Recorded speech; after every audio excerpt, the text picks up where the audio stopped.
Welcome to Samba Samba. Enjoy the video. You start by preparing the essentials.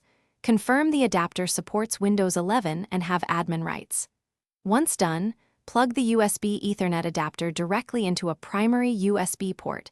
Hubs can introduce power or enumeration problems. Next, open Device Manager and look under Network Adapters to confirm Windows detects the device.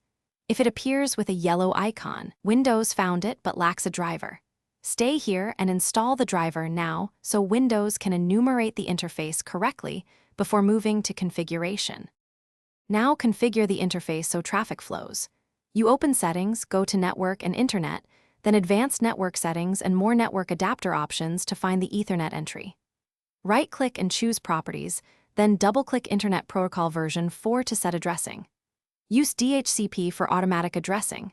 Choose static only when your network requires a fixed IP, entering IP, subnet mask, gateway, and DNS. Make sure metrics and link speed/duplex are auto or match your switch to avoid mismatches and packet loss.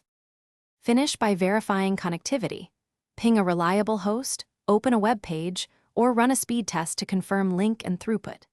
If traffic still uses Wi-Fi, disable Wi-Fi or lower its priority by changing interface metrics so the Ethernet connection becomes primary.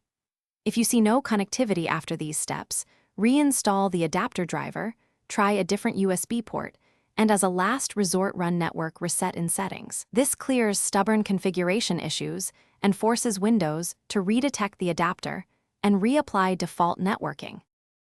Thanks for watching. Consider subscribing if we helped you.